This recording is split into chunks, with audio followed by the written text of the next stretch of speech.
What's it like being the man living with hypervigilance? You ever walk into a room and immediately check where all the exits are? You notice who's standing where, who looks angry, who's too quiet. Your heart beats just a little faster, even though nothing's actually happening. That's what it's like to live with hypervigilance. Your brain's always on, your body's always ready. You're never really at peace, even when you want to be. For a lot of men, this isn't something they talk about. It's something they live with, quietly, every single day. Let's get into it. 1. What hypervigilance is. Hypervigilance is when your brain gets stuck in survival mode. It's like your mind doesn't realize the danger's over, so it keeps scanning for threats that aren't really there. It's more than just being cautious or alert. It's your nervous system running a security system that never shuts off. It often comes from trauma, things like growing up in a stressful home, working in a high-risk job, or experiencing violence, loss, or betrayal. Basically, anything that teaches your body you're not safe here.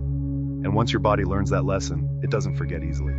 2. What it feels like as a man. For men, hypervigilance can be especially heavy because we're taught to stay strong, stay cool, and never let our guard down. But what if your guard never goes down at all? You walk into a restaurant and instantly scan for exits. You sit facing the door just in case. You hear a loud noise and your muscles tighten before you even think. You can't sleep because your mind's still running simulations, like what if someone breaks in? What if I miss something? Even when you do sleep, you wake up at every sound. And when people tell you to relax, you can't, because deep down your body doesn't believe you're safe enough to rest. Here are a few story examples. 1. Jake the Protector. Take Jake. He's 35, a construction foreman married with 2 kids. Grew up in a rough neighborhood, fights, shouting, police sirens. Now he's successful, has a nice house, and a family he loves. But every time they go out to dinner, he sits facing the door. He keeps an eye on everyone in the room. He's not paranoid, he's just ready. He says, I just want to protect my family. But the truth is, he's still protecting that scared kid who learned the world could flip in a second. 2. David the Veteran. Then there's David. He's a veteran, served overseas. He thought coming home meant the war was over. But his mind didn't get the memo. Crowded places make him anxious, fireworks make him flinch. He checks the locks on his doors, twice, sometimes 3 times, before bed. He feels guilty for being jumpy, but it's not weakness. It's conditioning. His brain still thinks it's keeping him alive. 3. Marcus the Quiet One. And then there's Marcus.